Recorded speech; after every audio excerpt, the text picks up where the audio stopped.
Hello, and welcome to Counsel'sTable. This is a lawcast, and I am your host, Spencer O'Neill. I created this podcast to explore the people that make up court, and the focus being on people that may find themselves at counsel's table. This includes attorneys and clients. I expect there will be focused discussion with other attorneys on issues they find interesting. Some topics will be modern, some topics may be in the weeds. Mostly, I intend to expose our listeners to my guest as not only people in the system, but as humans. Finally, I intend to have some fun. Thank you for listening. Please subscribe and like the content on whichever platform you are using.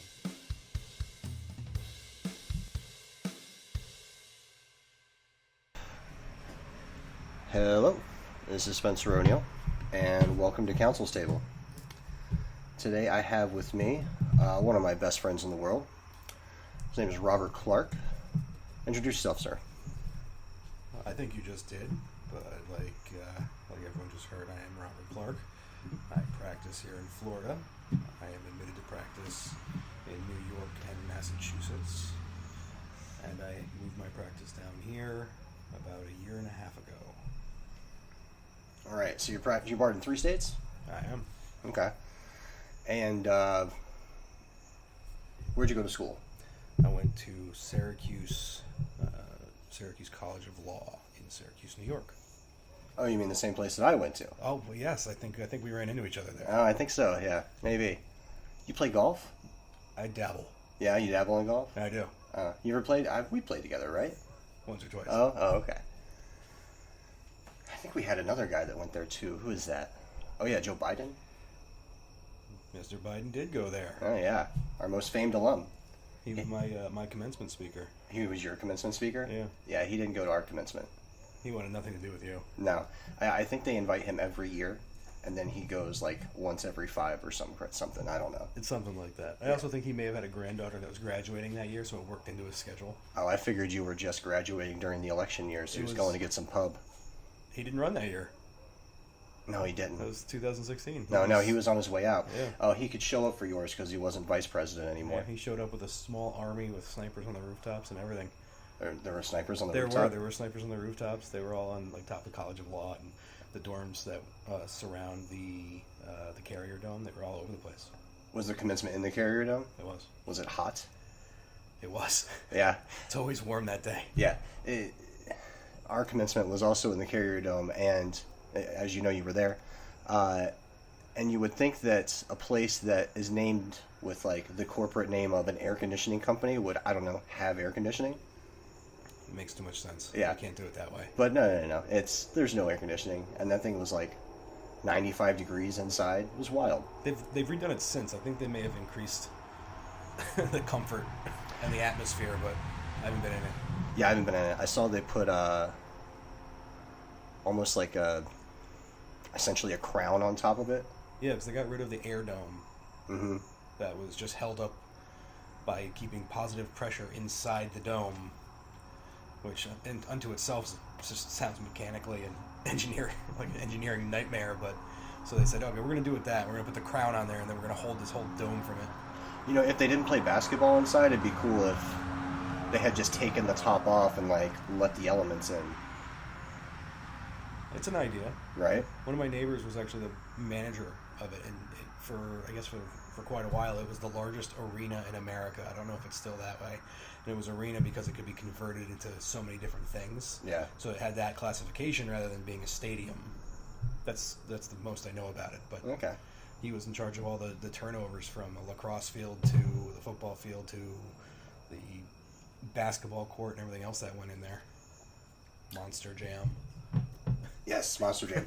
I saw Monster Jam in there, and as stated earlier, there was no ventilation, right? So, but at halftime, they brought in these like golf carts with jet engines on them and just burned jet fuel for like 10 minutes. Half the arena left. The other half were extremely intoxicated on jet fumes. Just pure carcinogens going. Oh yeah, it was wild. It was wild. If you've never huffed gas before, then go to a Monster Jam in the arena. And high octane. Yeah, you can get high octane, exactly. All right, so you're here in Florida now, right? I am. And like myself, you're a practicing public defender? I am. Okay. So, there was, I have with me here a legal bulletin, which actually you provided, from the Miami-Dade Police Department, concerning a change in the law we have coming up, kind of a big one. I believe it's June 1st, right? Is it June 1st? I think that's right. I think that's when it goes into effect. Yeah. So essentially, we're going to constitutional carry.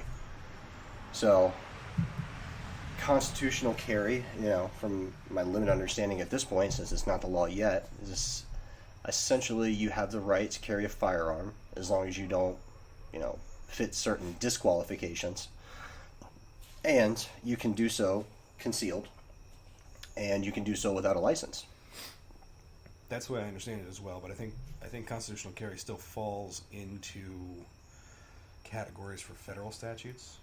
Okay. I don't know if you can bring it over the state line limitation. I don't know about. There's got to be federal laws or limits that are going to be incorporated by reference. But that's where it gets really complicated, and that's probably going to be for another episode because we don't know what's going to happen yet. We don't know the complications that's going to. Right, and well, that's part of why we have this bulletin from our Miami-Dade Police Department. Is it kind of talks about enforcement going forward, right? Right. I don't think it's quite a standard operating procedure. I think maybe it's the hypothesis that how they're going to field questions from their field agents or field officers and what to do. So it's not quite an SOP or a directive, but it's at least enlightening so that we know there's a method to the madness that they're going to be employing. Yeah. So when I was reading it, disqualifications, right? Cool. So, can't be a felon under Florida or federal law. If you're convicted of a felony in another state that was punishable by prison for a term exceeding 1 year. These are the things that are going to disqualify an individual from lawful carry. Because right now, what's the law? I mean, we're going to constitutional law, but we have concealed carry. Yeah, essentially you can do the same thing, but you can do it without a license.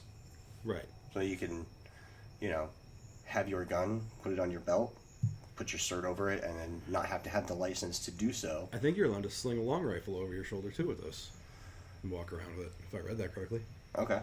I'm not sure, and I haven't gone in any considerable depth with the legislative intent on stuff, but I don't see an exclusion from that ability. I'm not sure that exclusion exists at the time, but besides being the awkward guy with an AR-15 strapped over here that no one's going to want to talk to, I mean, that might be a thing now. All right, so what else we got here? We've got if under the age of 24 and committed a delinquent act in another state, that would have been a felony. We've got, this is an interesting one. So chronically or habitually abuses alcohol or other substances. Hard stop, period. A presumption exists that an individual chronically abuses alcohol or other substances if within the prior 3 years and then there's a couple of options. This is the individual has been convicted of 2 or more DUI offenses, and the most recent conviction occurred within 3 years of the first DUI conviction. And this person would remain ineligible to carry a concealed weapon for 3 years from the date of the most recent conviction.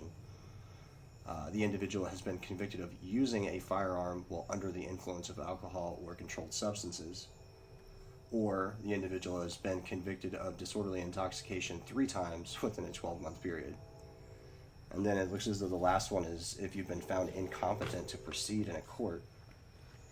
Unfortunately, it's not written incompetent to proceed like under Rule 3210. Mm-hmm. It's got a different structure to the language. I think it's deemed incompetent. Or no, pardon me, not deemed incompetent. It's mentally disabled. Yeah. Something like that. Which I'm sure there's probably mental health law that might expand on that, but it's kind of an odd integration for reference by incorporation. So a couple more. It says, is prohibited from purchasing or possessing a firearm under Florida or federal law.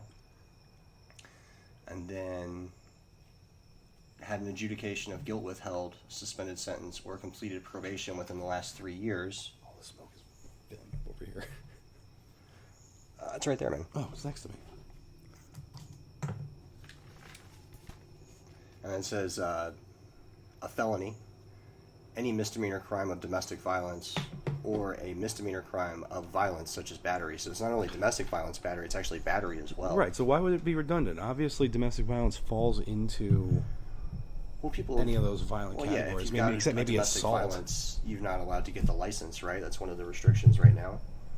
Right, But I didn't think it if you're just going to say currently violent, extended to battery. I think that's new. battery is a violent offense. It's inherently violent. It is. So, like, why would they have a domestic violence, which can only be, like, one of three things, or a combination of the three things, and then also battery? Like, obviously, any misdemeanor that domestic violence primarily falls into those, for some reason, because Florida only thinks that people who are victims of domestic violence are only worth so much in the realm of what individuals should be compelled to not batter them. Right, and then also, like, when it's just talking about something that's a violent crime and or battery, right? Are we including anything that has, battery as a lesser included as a violent crime now? Like, if you go to trial... What's a lesser than simple battery? No. Like, a battery is the lesser. So, like, you go to trial and you look at the jury instructions, and, under your lesser included crimes that you could be convicted of, if you're able to convince the jury that you're not guilty of, like, whatever it is, aggravated battery or something, you can still be convicted of battery even though you're not charged with it. Oh, so they just don't find the aggravating circumstance, so it's an inconsistent verdict? Right. It makes sense. Yeah. How you're describing that. But yeah, and then the thing of it that I think is interesting is going to be enforcement. So, like, the enforcement part, I know we were discussing this yesterday. Like, how exactly is enforcement going to work? I saw several adjectives come to mind. Unfortunately, they're all negative, almost comical. Not to say that it can't be enforced, but it's definitely going to have, almost arbitrary, and I dare to say discriminatory applications, depending on the environment. Just the frisk concepts, where you have to have reason to believe that an individual is armed and dangerous. Under this law, I think there was a blurb in the item that was sent by Miami-Dade that they don't have to identify themselves. Right. You don't have to identify your the fact that you have a gun on you if asked by law enforcement. So, okay, now what kind of unworkable juxtaposition does that place an individual in? Right. Yeah. Let's say you're a cop, right? And you come up on somebody. At what point in time can you start questioning them? Like, do you have to find out that they have the firearm? At this point in time, if you find out they have a concealed firearm after June 1st, I mean, that seems like legal activity. That's legal activity, right? They don't even have to disclose it according to that. Right. But if they do disclose it, or let's say they see the bulge, right? Sure. And they say, hey, what's that? I mean, they're allowed to find out things for officer safety. They ask you, do you have a knife or a gun on you? They ask it all the time. And you say, yes, I have this gun. I mean, at this point, that's legal activity. So does it stop there, or do they have the ability to question further to find out if you fit one of these disqualifications? Well, this is what I would call, like, the counterfeit nature of this type of legislation, because it's going to operate in two different ways, in my opinion. I think that it's going to, first off, give them grounds to continue what shouldn't even be considered a consensual encounter, because you don't have the option to terminate at that point. So all of a sudden, they're using just legal things to now elevate an encounter to a detention under Terry, and now you can't leave. You said everything was legal, and yet you're not going to be able to leave, because the way it's written, it does seem that it's going to allow them to use legally permissible things without any hint of illegal activity that has been committed, will be committed, or is about to be committed, to warrant the detention. So what position is the officer in now? Now he has to... Does he have to let you carry the gun? Further, Right? Does he have to walk away? Does she have to walk away? Or do they have to now use, their cunning to figure out how to get, hey, you don't mind if you stand here for a little bit as I investigate you, do you? Right. Like the switch on the consent, the bait Well, switch. I think it also depends on the circumstances in which they come upon that person. I mean, if it's a traffic stop, right? Like, there's a traffic mission. So you're supposed to be doing the traffic mission. If you're, a police officer and you come up on somebody for a traffic stop and you ask them if they have a weapon, you may take them out of the vehicle, take the weapon away from them, and then go follow through with the traffic mission, possibly wait for another officer to get there for safety purposes, right? While you go and do the ticket or whatever it is, and that would be permissible.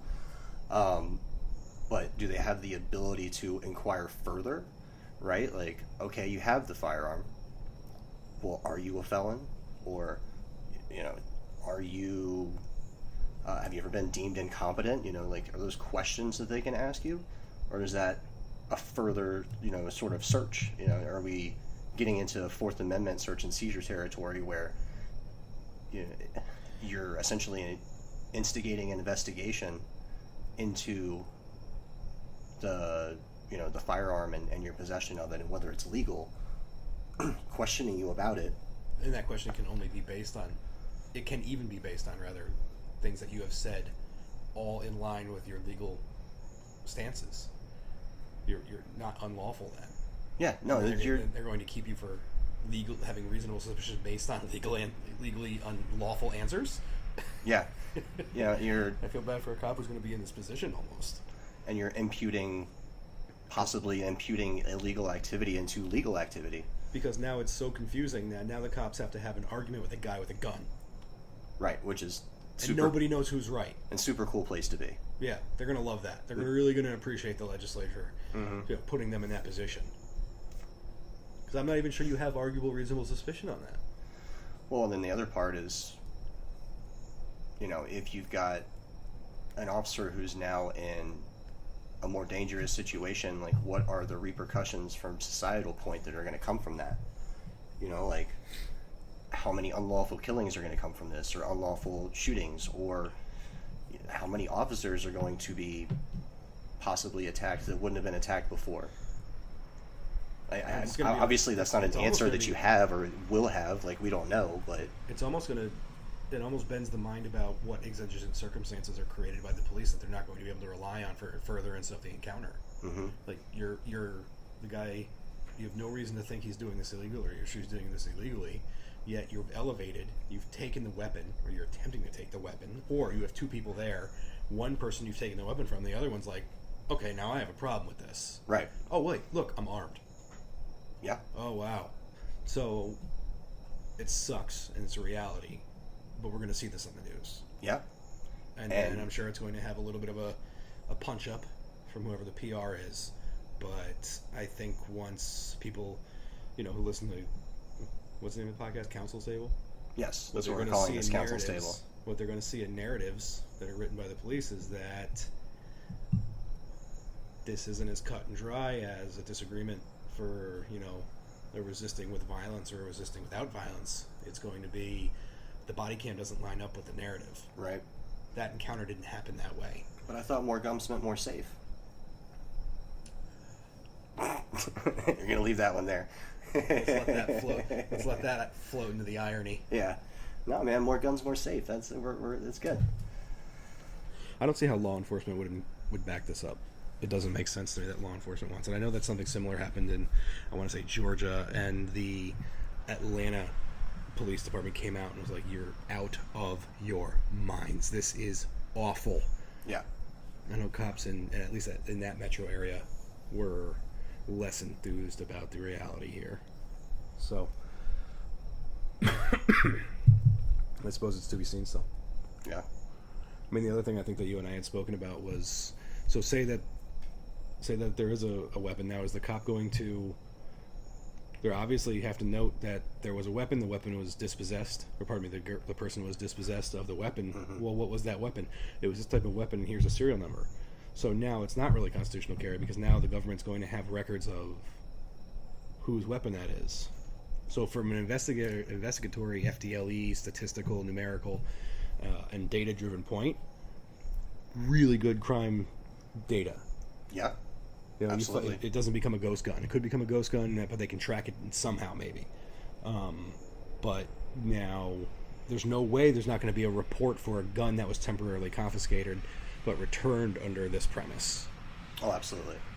So the legislature's like, more gun, more safe, but now we're going to know who is.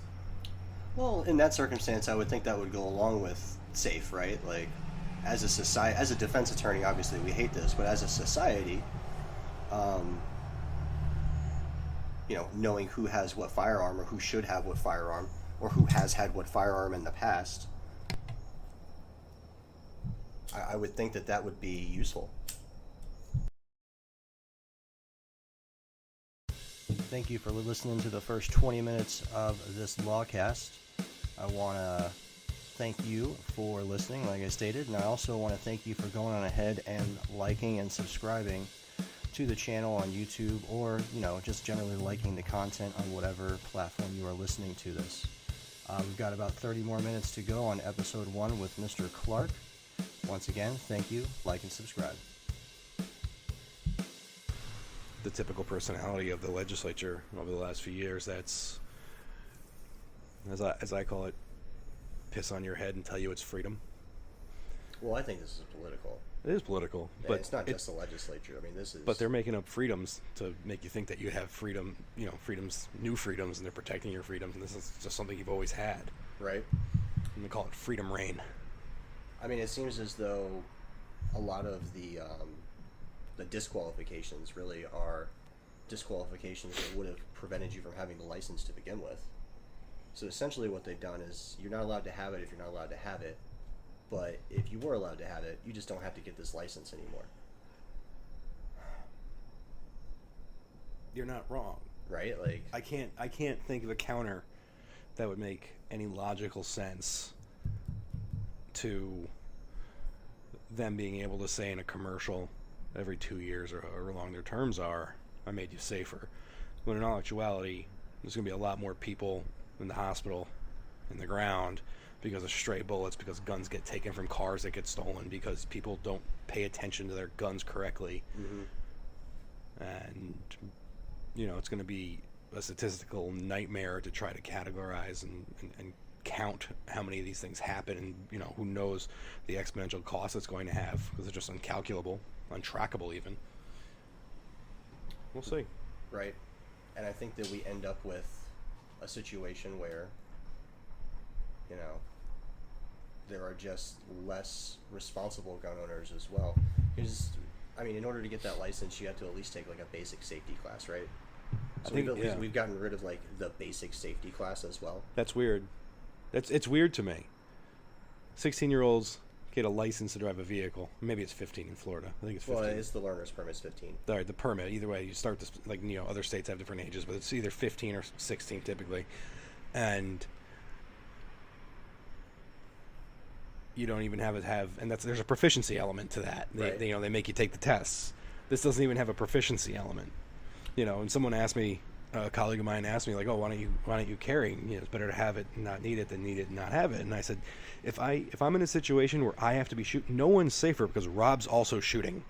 Right. Like, I'm not helping the situation, guaranteed. I'm probably making it worse. And I can't imagine that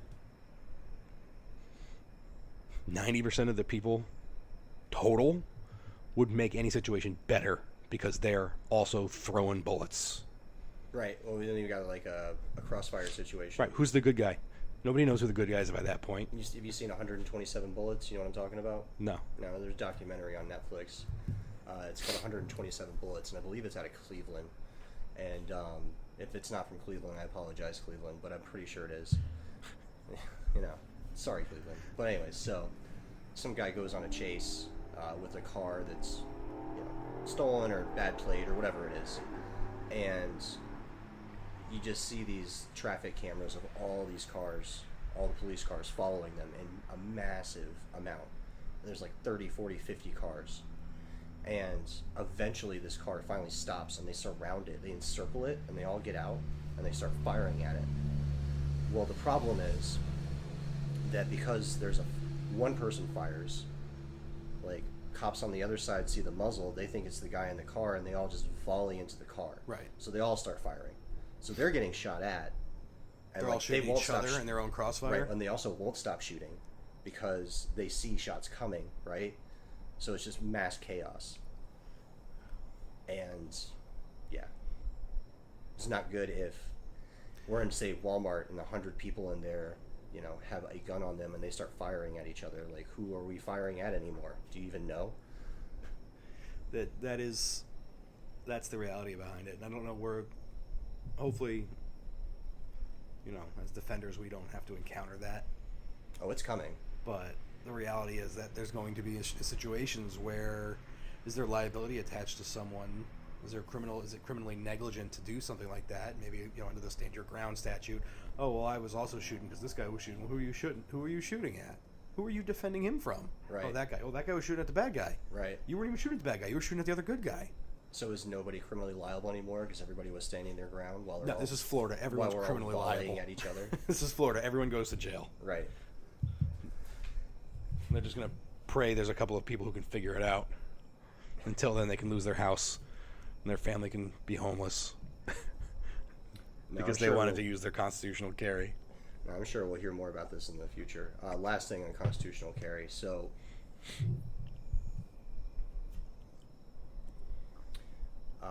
you know, I know that you may not have encountered this, but when this came out, you know, we're in court resolving cases, and I've been able to use this to negotiate cases down, even. Like, somebody has a carry concealed firearm charge coming at them, and here we are 2 months from their actions being legal because they don't have any prior felonies or any of those disqualifications. They just were young and dumb and arrested with a firearm that was in their car or under their waist belt or whatever, and they didn't have the license, right? You know, with this, even though it's not actually enforced yet, we've been able to kind of get lessers, like an improper exhibition of a weapon or something, just to get them off the felony level. I mean, obviously we can't get it dismissed because it's still technically a crime, but in the like argument of fairness and, you know, whatnot, I've been able to use it to negotiate, so that's been useful. Spirit of the law as is. Yeah. Or you work for, you know, the state of Florida, you're the state attorney, Ron DeSantis is your boss. I mean, he is, you know, the executor. The state attorney works for him. So your boss is telling me that this is no longer going to be illegal, and you still want to, you know, prosecute somebody for it. That seems wrong. Wow. Hasn't he suspended, didn't he suspend the state attorney from Hillsborough County for disagreeing with him?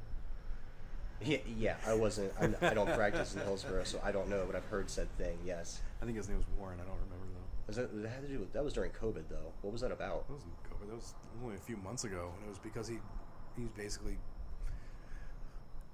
if anyone has to get an abortion for legal not legal purposes, but for purposes that are medical in nature, and it's beyond the scope that is permissible by the current leadership's definition of when a life starts, or at least when viability or what arbitrary date they put on it. Right. That he would not have his essays or ASAs pursue it. Right. And just for people that don't know, what's an SA or an ASA? In Florida, they call them state attorneys or assistant state attorneys. Right. Different states call them different places. I think the majority of states call them district attorneys and assistant district attorneys. And then state attorneys in many of those states are ones who work for the attorney general. Right. But they're essentially our prosecutor. It's just one of the many. Yeah, it's just one of the many items of vocabulary that I had to deal with coming to Florida. Right. Well, I remember when I was in New York and I was law clerking, you have district courts, right, which are essentially our circuit. Is that right? And then they have county courts, which we have as well, but I think the county courts there handle felony level cases. Counties are felony level, and then you have like municipal courts. Every town and village has a court, and very few don't. Do you have night court? Yeah, I don't miss night court. That was awful. Driving all over the state was truly a bad experience. Now, did you ever work as a public defender while you were in New York? Sort of. I worked in law school. I worked for a public defender in upstate New York, in Wayne County, which is near Rochester, and I did quite a bit of work up there. I had a practice order, and then I was also in the defense clinic with a practice order that was actually run by a practitioner in residence right out of Syracuse. So that was in Onondaga County. Shout out to the defense clinic, by the way. I think it's gone. You think the Syracuse Defense Clinic is gone? Yeah, I think they dissolved it. There's only a few clinics in there, but Gary Peoples ended up taking it over, and he managed it quite well, I've heard. But I think they dissolved it. Wow. I'd have to call and ask. I don't remember anymore. Well, if it's there, then shout out. If not, shout out to the Defense Clinic alumni. I know you're out there. I'm one as well. You know, getting into a courtroom, handling low-level cases while you're in law school, and then when you've only got like 3 or 4, you can actually be very thorough and do a good job. So it was an interesting program. I think the community got a lot from it. And then the other public work I did up there was parole revocation for a legal aid society, that's a crapshoot, for lack of a better way of describing that. Yeah. That is some tough work. It's basically as strict as a criminal trial with no rules of evidence and preponderance. So explain the situation that a person that would have used you there would find themselves in. How do they get to meeting Robert Clark to help them with their parole? Yeah, that's right, because parole here is Essentially virtually non-existent. Yeah. They have a parole board in which I don't really know what they do. I haven't quite figured out why they have a parole board, but I think that they maybe only really still supervise persons that actually got parole when we still had it. that would make sense. Now, I know that when you're on prisoner release, you can violate your release. So it's still kind of like we have parole.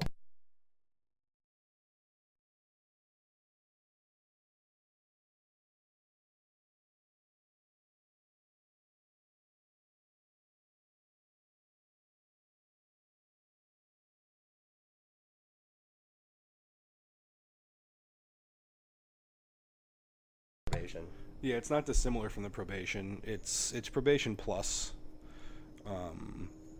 So individuals would be released from incarceration for multiple years, usually for felonies or multiple felonies, and then they would have to go through some sort of reentry. And the parole officers were assigned to them. They would give them an incredibly strict set of rules, and they would also release them to an individual who signed responsibilities for them, even though that individual is very rarely ever held accountable for anything that would happen for one reason or another. But sorry. But what ended up happening was, one way, shape, or form, they're not being removed from the environment, so they're falling into the same crowd, the same vendettas, the same anger, the same issues, and there's no way out for a lot of them in different circumstances. So, meeting conditions was tough unto itself. Those were just technical violations, but every once in a while you'd get new offenses charged. So it would be anything from the technical violations, like, was carrying a knife because he had to cut boxes open for the crap job that he had, but he had a knife on him. Okay. Right?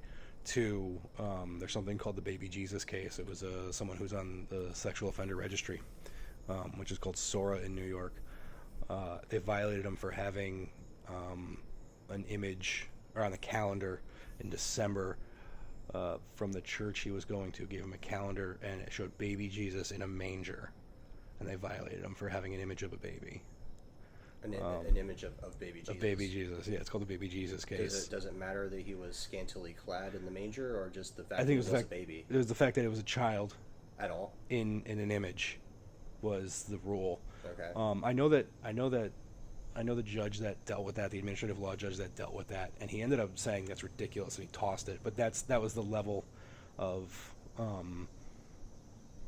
scrutiny that parole officers were put on individuals in that position. And I'm not saying they're not doing their jobs, but it's just they are at the total whim and caprice of the person who they were released to, and then the individuals whose responsibility it is to manage them, so to speak. I mean, that almost sounds like, you got a mailer that came in, like, I don't know, for kids to play soccer, and you don't have kids, but they sent it to everybody in the neighborhood, and it's got, like, a picture of, 3 or 4 young kids smiling with a soccer ball. Like, what do? Do you throw it on the ground? Like, don't take it in your house? Do you throw it in the trash? Do you have to burn it? Yeah. Call your parole officer and say, I got a piece of mail? Like, it seems very capricious. It is. Yeah. It was. So that's what I would do. So they would get scooped up, but because it would be a deprivation of liberty, due process would require at least representation, the hearing, things like that. Mm-hmm. Well, because they're facing incarceration again. Yeah. And they're already in by the time they have the hearing. Oh, they're re-incarcerated. Oh yeah, they have it. I say it with quotes because they can be out while this hearing is pending, but we all know that they're not.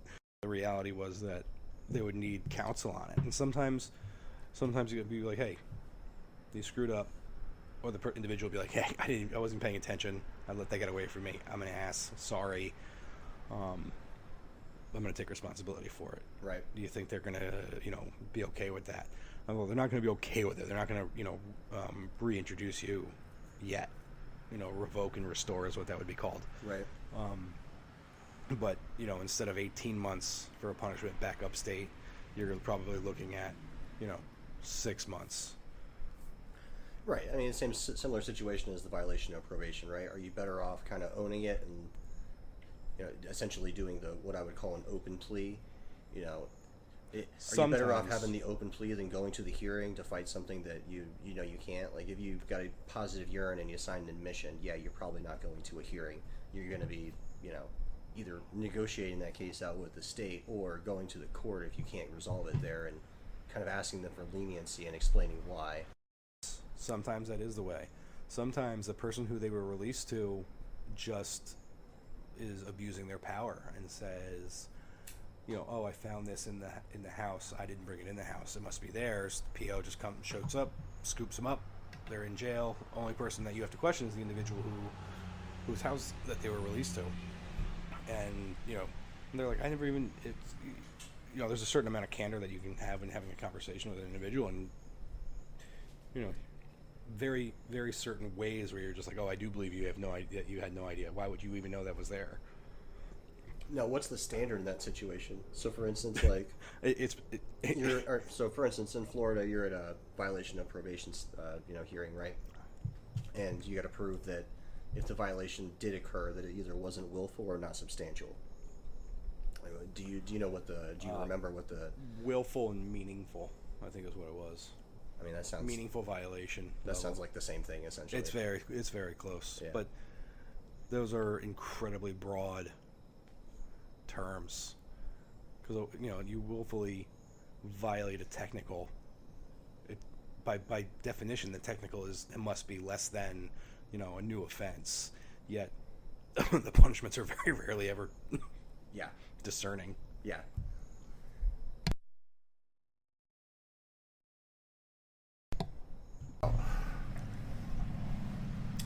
So after doing the parole violations, that was the last job that you had in New York, right? Before moving down to Florida? Mm-hmm. Yeah.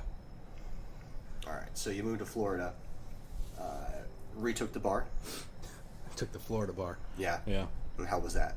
That's as much fun as you can imagine. Yeah. Just fantastic. I recommend everyone do it. Now you you had to study up on some of the Florida stuff, right? Like the homestead exemptions and things like that. Yeah, Florida's got a couple of unique applications, which is super difficult, not only to learn basically, if you're studying just for the bar for the first time, but having to reprogram yourself from your New York vernacular, mm-hmm. your New York phraseology. Into another one. Right. So, we didn't have homestead, so that wasn't necessarily a difficult thing to learn and store, because I didn't have to forget or remind myself, no, that's not, I'm thinking of the New York way of saying this, you have to think of the Florida way of saying this. I didn't have to do that for that. And there's a bunch of stuff that you had to learn for Florida specifically, but... Now, did you actually get questioned on, the homestead exemption, like, specifically? I think it was like 2 questions on the MBA. So it came down, the multiple choice. Oh, yeah. And I'm not even sure I'm not even sure that was an actual question. Now, actually, I think we skipped over something. So you did work for a firm for a while in the Syracuse area, right? I did. I worked for. Well, I'm not going to get into the names. I don't of need to firms name at this them, point, but you work for a place that sort of focuses on DUIs. Is that right? that is all we did. I mean, we took crime generally, crime and defense, but DUI, DWIs up there is what they're called. Okay. DWIs, driving while intoxicated, and driving while intoxicated drugs were the main focus of that firm. So, I had about 400, 500 just doing representation there on that. Now, when you're doing that for a private firm, I mean, how much traveling are you doing? Well, earlier you spoke about night courts. Yeah. And you have to go to the courts. So the responsibilities of the younger attorneys are basically you're putting miles in. So, I was located centrally in Onondaga County, but I would have people from Binghamton, Rochester, Utica. Fortunately, the three of those in the same day, unlikely. Same week, usually. It was tough. It was a tough sell. So putting a lot of miles in, seeing a lot of new judges. I can affirmatively say it's kind of a weird flex when someone asks me about, how many judges has this worked in front of, or how many judges have you said that to, and I'm like, probably about 150. Yeah. 200 maybe. Yeah. And they look at me weird, but. Well, especially in the job we're in now, where we see the same judge all the time. Yeah, I've been in front of one judge since coming here, yeah. And we just expanded to a second judge, so I think I'm going to be appearing in front of him as well. But it is, it's a big difference, to say the least. Now, your experience in town court, for those that don't know, in New York, when you're a judge at a certain level of court, you don't really even need to be an attorney. I mean, you don't need to be a college graduate, right? This is 100% true. The way that they made the system hundreds of years ago was that the community needed to have input, and the only way that they could guarantee that was by requiring the local magistrate to be elected locally. Okay. So there's a certain amount of prudence to it, because I think in New York people were disappearing when the British were doing it without that. So they I think they specifically made it this way. But the downside is you get elected, you can put your neighbor in jail for a year. Not that you would, but there's got to be a nefarious individual out there who's probably done something like that. Well, I mean, there's horror stories that come from that area. Sure. I'm thinking of one specifically. I think it was Watertown, maybe, in that area.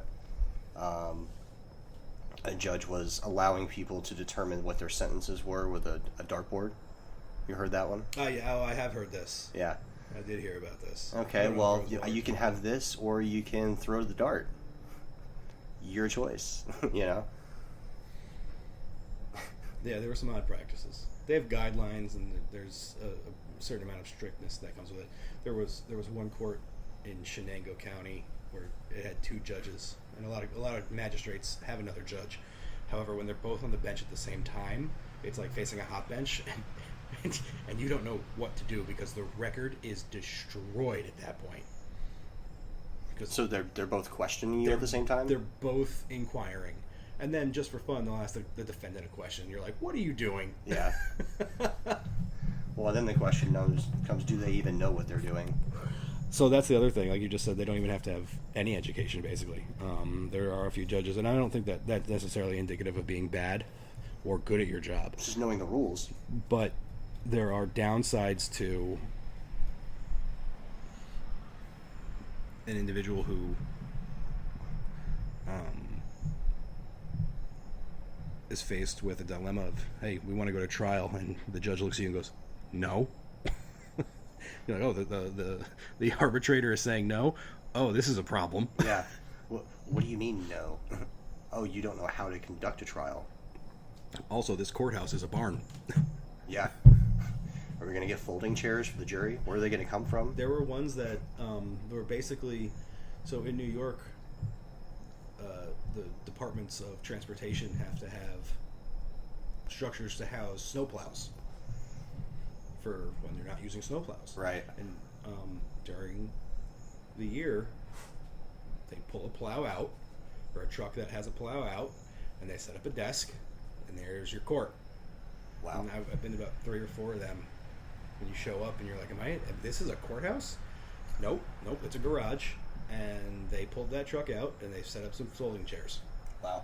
Yep. And meanwhile, you're showing up in a suit. Yeah, everybody tries to show up looking professional. You can't not show up in a suit. Can't show up in a Jets jersey. I try not to wear my Jets jerseys anywhere, but Yeah. I don't want anybody knowing that character flaw. No, man, you guys are going to win it this year. You got Aaron Rodgers. It's all over. It's already done. You already won. I think we were mathematically eliminated, though, about three quarters through the draft.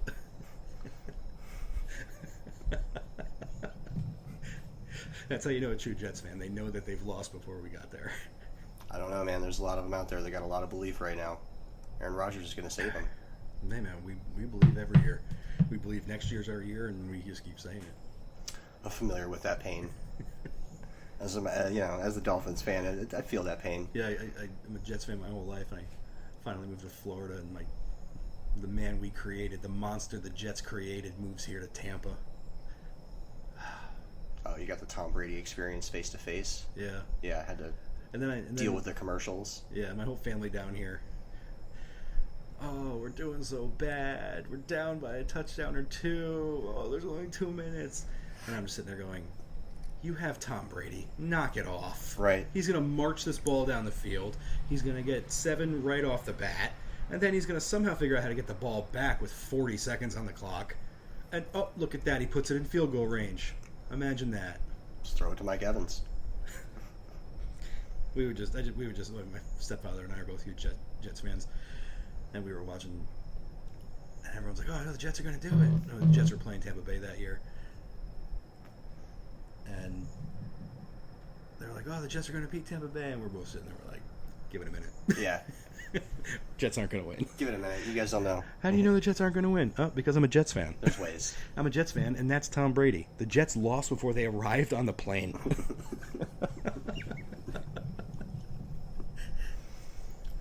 You're going to have to edit this out.